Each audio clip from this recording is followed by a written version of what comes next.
messieurs, bonsoir et bienvenue dans cette session d'information sur A30 Télévision. D'abord, le titre. Modeste Bahatulukwebo a porté la voix du Sénat congolais lors des échanges ce mardi avec une forte délégation de l'Union européenne autour de la situation sécuritaire à l'Est. Le président de la Chambre haute du Parlement a réclamé notamment des sanctions contre le président rwandais Paul Kagame. De nouvelles révélations dans le procès du député Edouard Mwanga Chouchou après la mission des perquisitions menées dans son domicile par le ministère public. Selon les rapports présentés à l'audience de ce mardi, des documents trouvés dans sa résidence du prévenu laissent croire qu'Edouard Mwanga Chouchou est membre de la diaspora rwandaise, des allégations rejetées par cet élu national qui se réclame congolais d'origine.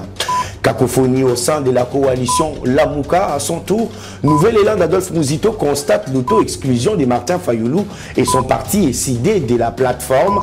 Le secrétaire général de Nouvel Élan a également annoncé que son leader Mouzito prend les commandes de Lamuka pour une durée de 6 mois. Voilà tout pour les titres.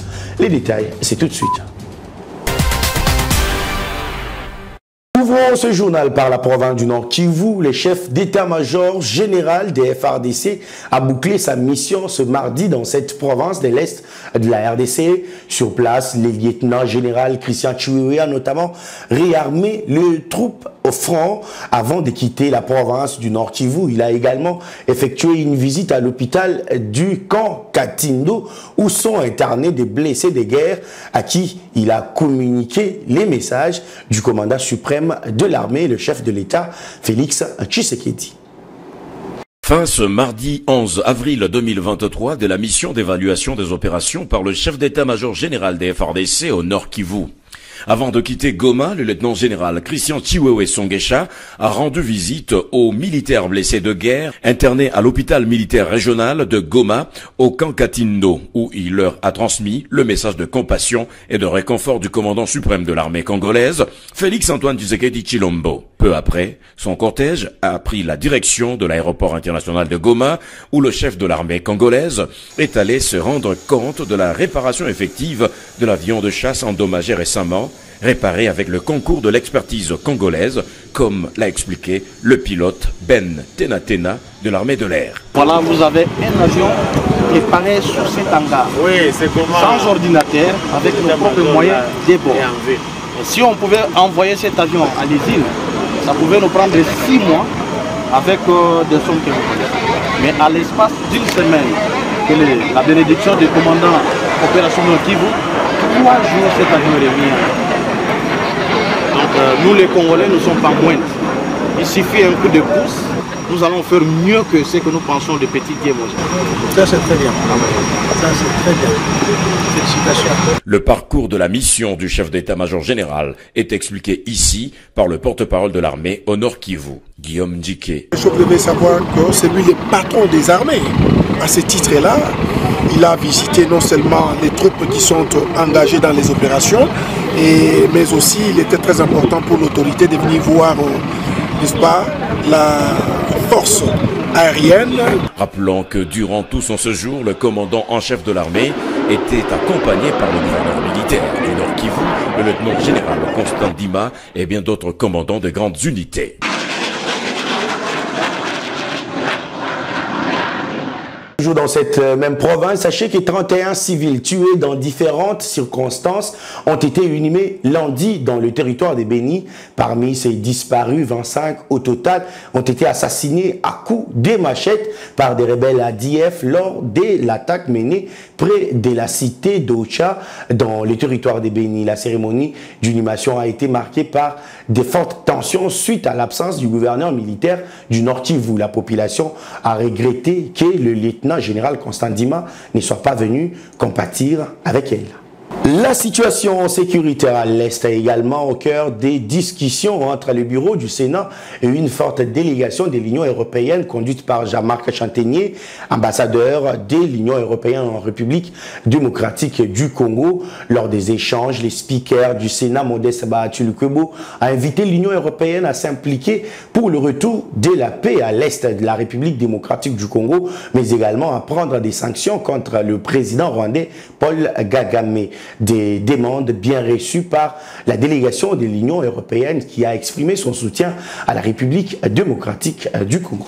Vraiment, nous appelons, nous, au retrait immédiat du M23 des positions qu'il occupe encore. Il a commencé un retrait, mais celui-ci est sans doute encore trop timide. Il faut vraiment qu'il se retire totalement des positions qu'il occupe.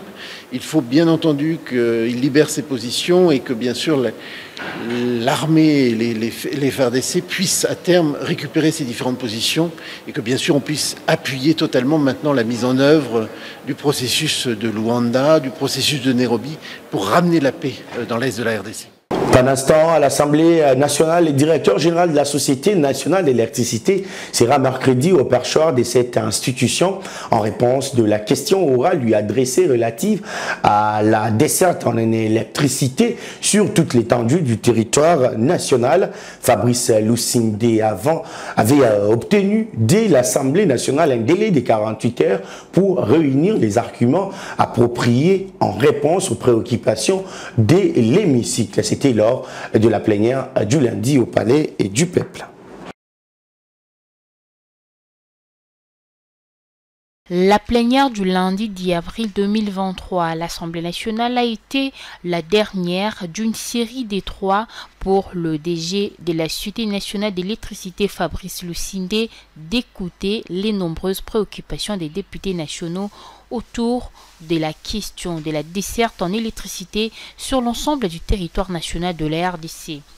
À défaut de répondre à l'immédiat, le numéro 1 de la SNEL a sollicité et obtenu des députés un délai de grâce de 48 heures pour revenir au même lieu où une pluie de questions lui a été adressée par 78 députés nationaux sur l'un ou l'autre souci lié au sujet du jour.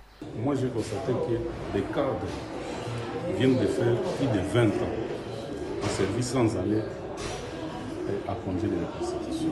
Or, il est prévu qu'un agent doit aller à congé de reconstitution chaque année. Et en divisant les nombres de jours pour lesquels ils sont en retard de congé, j'ai trouvé que les directeurs, celui qui est chargé des ressources humaines, il vient de faire 29 ans sans aller à congé. Et dans l'association, on dit que si on ne veut pas aller à congé, c'est qu'il y a quelque chose qu'on cache, qu'on ne veut pas qu'une autre personne puisse découvrir. C'est comme ça qu'on fait un jeu de ne pas aller en vacances, puisque si on est en congé, il y aura quelqu'un qui va faire l'intérim et qui risque de découvrir les magouilles qui sont menées par celui qui est parti à congé. Nous l'avons appelé plusieurs fois pour qu'il puisse nous accorder une audience et qu'on discute avec elle. Mais il n'a jamais cédé. Alors à quoi bon les garder? Nous représentons toute une population et toi, qui est là, qui gère un secteur, tu ne veux pas répondre à nos appels. Donc on n'a pas besoin de le voir là où il est parce qu'il ne peut pas remplir ce que la population veut. Et nous, quand quelqu'un ne veut pas remplir ce que la population veut, on ne va pas l'utiliser. Ce mercredi, le DG de la Société nationale d'électricité se retrouvera une fois de plus à l'Assemblée nationale. À l'occasion, devra-t-il s'assurer autant d'arguments convaincants pour assouvir la soif des auteurs de toutes les questions lui posées durant 3 plénières. C'est là, à la suite de l'interpellation de Prosper Boukesangoy sur la question de la desserte en électricité en RDC. Le porte-parole du gouvernement a saisi l'occasion au briefing presse pour couper court aux allégations portées contre l'exécutif national accusé d'être derrière la loi Tiani pour élaguer certains candidats à la course présidentielle, réagissant à la réaction musclée du cardinal Ambongo contre cette proposition de loi. Le porte-parole du gouvernement a invité le prélat catholique à répondre également au député national Christian Mwando qui utilise les discours ségrégationnistes. C'est une expression démocratique parce que visiblement, en démocratie, il n'existe pas de sujet tabou. Il ne devrait pas exister de sujet tabou. Il vous souviendra, j'étais député au mandat passé, vous couvriez à l'Assemblée nationale, qu'il y a un de collègues qui avait même pris l'initiative pour parler d'une loi du genre mariage pour tous, quelque chose de ce genre. Alors, est-ce que M. Tiani, pour avoir soulevé cette question, le gouvernement doit les mettre en prison? est-ce que ce serait logique que nous puissions les mettre en prison? Parce que finalement, lorsque nous regardons les différentes réactions, il faut observer ceux qui réagissent. Il faut observer ceux qui réagissent autour de cette question qui, malheureusement, est visiblement entretenue, qui plaît à beaucoup parce que ça donne des prétextes pour tenir des propos tels que vous l'avez dit. Je veux y revenir. Ici, il faut d'abord qu'on situe le sujet dans le cadre de la liberté d'expression, dans le cadre de la démocratie. On n'entre pas dans le fond du sujet, mais il faut reconnaître à M. Tchani, comme il faut reconnaître d'ailleurs à Christian Mwando, le droit de s'exprimer tel qu'il pense. Nous sommes en démocratie. Des deux, est-ce que c'est par un discours ségrégationniste qu'il faut répondre à une loi que l'on considère discriminatoire? Vous avez parlé de l'homélie du cardinal, j'étais à la messe hier, je l'ai entendu, j'espère que le cardinal fera aussi une homélie pour répondre à Christian Mwando qui utilise un discours ségrégationniste pour répondre à un discours discriminatoire. Vous voyez que là, nous sommes dans les jeux des extrêmes et que si nous n'étions pas dans un contexte démocratique, alors là, on dirait, et M. Tchani et M. Mwando, leur place est en prison. Mais alors, parce qu'on a fait le choix de la démocratie, il faut accepter que les opinions s'expriment, même si nous ne sommes pas d'accord par rapport au contenu de la loi. Et je pense que sur cette loi, il n'est même pas nécessaire que nous puissions revenir dessus parce que je vous ai déjà répondu à propos, souvenez-vous, parce que les gens parlent de manière d'ailleurs délibérée. On veut comparer cette initiative qui est prise par un individu qui est coutumier des prises de position à une politique qui avait été entretenue en Côte d'Ivoire. Les ouvrages des 9e Jeux de la francophonie seront livrés le 28 mai prochain, annonce faite par les directeurs du Comité national des CG de Kinshasa, conviés lundi au briefing presse par le ministre de la Communication et Médias, porte-parole du gouvernement Patrick Mouyaya. Isidore Kwadian-Gembo a aussi révélé que ces Jeux vont coûter au trésor public plus de 60 millions d'euros. Reportage. Mesdames et messieurs de la presse, bonsoir. À quelques semaines de la tenue des 9e Jeux de la francophonie, le ministre de la Communication et Médias, Patrick Mouyaya, a convié Isidore Kwandia, les directeurs du Comité national de ces Jeux, pour un état des lieux sur ce rendez-vous des pays francophones. Dans son speech, Isidore Kwandia a affirmé qu'il n'y a aucun doute sur la tenue de ces Jeux à Kinshasa à la date prévue. Les travaux de construction et réhabilitation d'infrastructures qui vont abriter les Jeux vont bon train, a expliqué le numéro 1 du Comité national des Jeux de la francophonie. À un moment donné, les gens avaient des doutes, les gens pensaient qu'on n'allait pas organiser. Mais vous avez vu, lorsque le président de la République a fait une descente lui-même, et vous avez commencé à voir un certain nombre d'infrastructures qui sont dévoilées et les travaux avancent très bien. Au plus tard, le 20 mai, on aura fini complètement toutes ces infrastructures qui seront mises à disposition. Selon lui, l'organisation de ces Jeux va permettre à la République démocratique du Congo de retrouver une place sur l'échiquier mondial.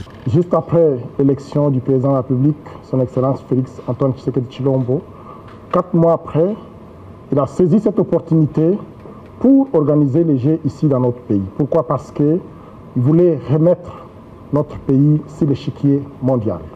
À un moment donné, le pays était dans les oubliettes et les Jeux de la francophonie, c'était une opportunité pour les pays de faire parler de lui à travers le monde. Et donc, on a accepté d'organiser ces Jeux qui étaient prévus initialement au Nouveau-Brunswick. Et notre pays a accepté aussi pour que le gouvernement puisse s'investir dans la construction des infrastructures. Les 9e Jeux de la francophonie sont prévus du 28 juillet au 6 août prochain à Kinshasa, la capitale de la République démocratique du Congo, la plus grande ville francophone au monde. Pour Poursuite du procès du député national Edouard Mwanga Chouchou par la haute cour militaire. À l'audience de ce mardi, le ministère public a présenté le rapport de la mission lui confiée de perquisitionner la résidence du présumé, mais aussi d'ouvrir son coffre-fort. Le rapport révèle que le député Edouard Mwanga Chouchou serait un membre de la diaspora rwandaise et détiendrait plusieurs passeports, des faits rejetés par les prévenus qui se réclament congolais et d'origine. Reportage. Après avoir obtenu le mandat de perquisition, mais également ouvert le coffre-fort découvert à la résidence du député national Edouard Mwanga Chouchou, le ministère public est venu par devant la haute cour militaire à l'audience de ce mardi pour présenter les rapports de sa mission. Devant les juges de la haute cour militaire, l'officier du ministère public a donné les détails sur tous les objets trouvés chez le prévenu. Du nombre des objets, plusieurs passeports découverts dans le coffre-fort, des documents laissant croire que le député Mwanga Chouchou est membre de la diaspora rwandaise, mais aussi il détiendrait des droits de la société rwandaise. Le PV de saisie qui sont là nous renseignent sur la des armes, sur la quantité, les types d'armes qu'il y a là-bas. Ce sont les armes que l'auditoire de l'ordre nous a envoyé. On fait le constat des armes saisies dans la concession de l'honorable Mwanga Chouchou à Boubaye. Pour sa défense, il a notamment rejeté toutes ses accointances avec la société rwandaise. Edouard Mwanga Chouchou a persisté et signé être congolais d'origine et de surcroît un homme intègre. Je suis congolais d'origine. Je suis congolais d'origine et je combats pour mon Congo. Personne ne peut me pousser à dire des choses que je ne peux pas dire. Je n'ai jamais alors été au Rwanda pour créer une société, on a dit rwandaise, si j'ai compris. Je n'ai jamais participé à aucune réunion et je n'ai jamais demandé qu'on me donne un passeport rwandais. Jamais. S'il y a un passeport qu'on trouve officiellement, que moi j'ai demandé, je ne parlerai plus ici. Donc c'est ça que je voulais vous dire tout simplement. Et puis l'ANR, c'est quel ANR? Je ne peux pas aller très loin, mais c'est quel ANR? Parce que j'étais à mes demi-actes. Cette question n'a jamais été, ne m'a jamais été posée. Tout ce que vous avez vu comme passeport, c'est des passeports congolais.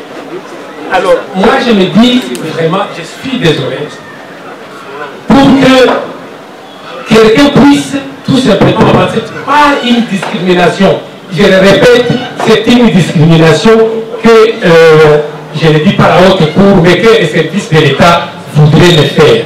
L'audience a été renvoyée par la haute cour militaire suite à l'exception d'inconstitutionnalité soulevée par les avocats de la défense qui estiment que leur client, député national, n'est pas justiciable par la haute cour militaire. Nous ne sommes pas d'accord dans la mesure où tout ce qui a été présenté, nous ne connaissons pas les tenants et aboutissants.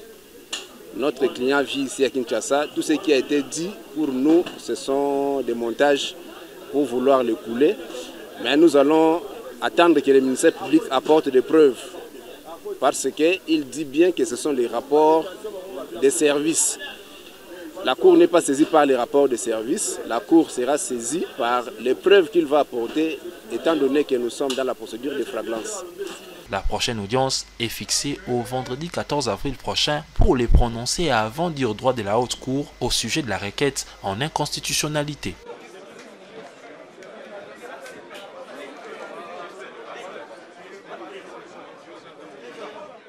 Le candidat recruté après le concours de la magistrature ont manifesté ce mardi dans la capitale congolaise, venus des différentes provinces de la RDC pour finaliser les dossiers en vue de leur affectation, disent constater la lenteur dans les traitements de leurs dossiers. Ils ont été reçus dans la foulée par le président du Conseil supérieur de la magistrature à qui ils ont dit leur désarroi. Reportage de Mécha Kouabine.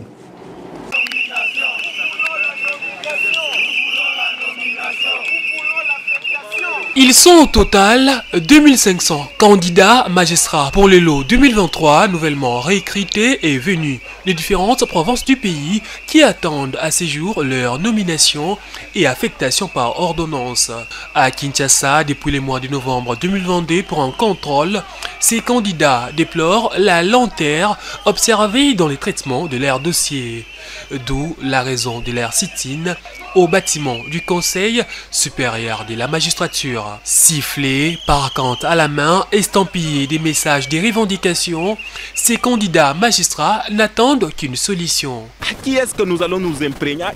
Qui va nous aider à ce stade? C'est ainsi que nous sommes venus demander l'implication d'abord de notre chef direct, qui est le président du Conseil supérieur de la magistrature, du président de la République, celui qui est d'abord l'initiateur de cette nomination. On ne sait pas quoi retenir parce que le chronogramme est déjà épuisé. Le contrôle était pour 2 semaines. On était venu à Kinshasa pour 2 semaines. Maintenant, on a plus de 5 mois. Nous brandissons les photos de nos camarades qui ont perdu leur vie ici à Kinshasa et que nous plairons vraiment parce qu'ils ont vécu des situations très compliquées. Et nous sommes sûrs que c'est consécutivement à ces situations qu'ils ont perdu leur vie. Et entendu leur cri d'alarme, le président du Conseil supérieur de la magistrature, Dieudonné Kamuleta, a reçu en audience une délégation de ces manifestants qui ont soumis devant lui leurs desiderata. Le président du Conseil supérieur de la magistrature et de la Cour constitutionnelle a d'abord interpellé ses futurs magistrats sur leur attitude avant de leur fournir des amples détails sur ces dossiers. Le dossier est venu convenablement et que le projet d'ordonnance est déjà presque prêt concernant les 2 corps, entre autres une branche de la magistrature civile et une branche de la magistrature militaire. Et donc les choses sont presque à la fin.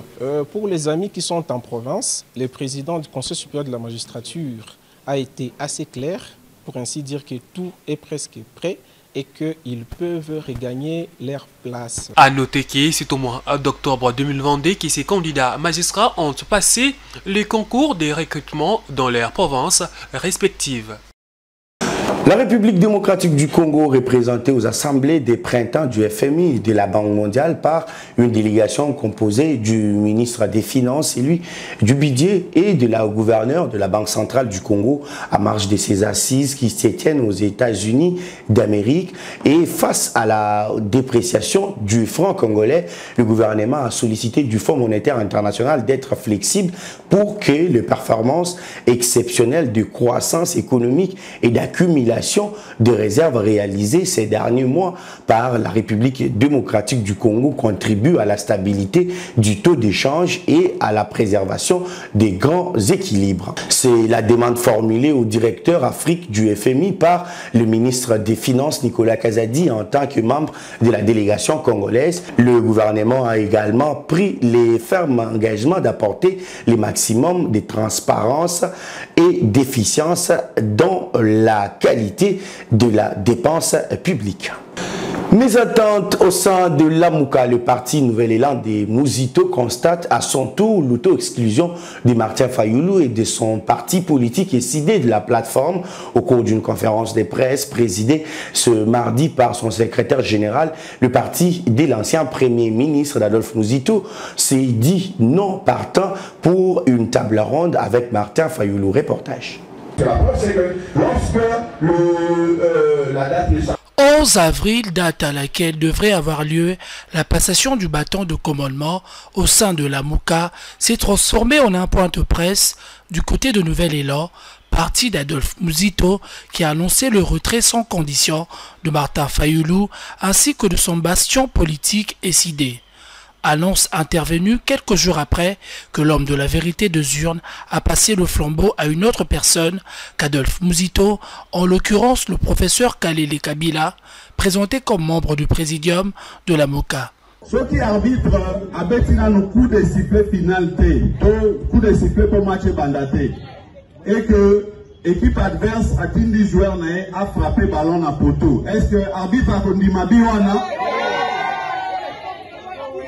Donc, le lot, le 11 avril 2023, ezali mokolo oyo ebongisamaki na mibeko to pe convention oyo ezali kokamba lingomba lamuka po ete toyebana kosala passation ya flambeau selon que mandat moko ezali na sanza motoba.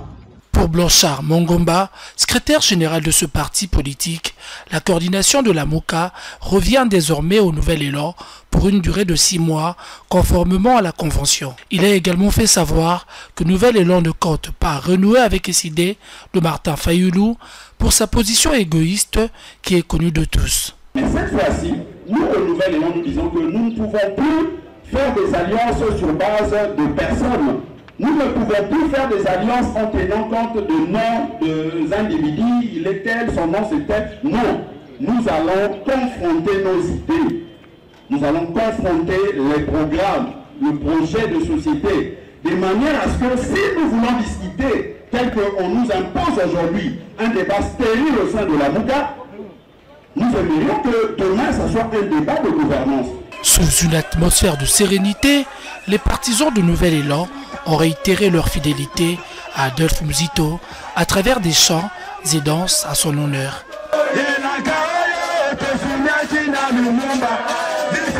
Madame, Messieurs, c'est la fin de cette édition d'information. Merci à vous de l'avoir suivi. L'actualité reste en continu sur les www.actu30.cd. Au revoir.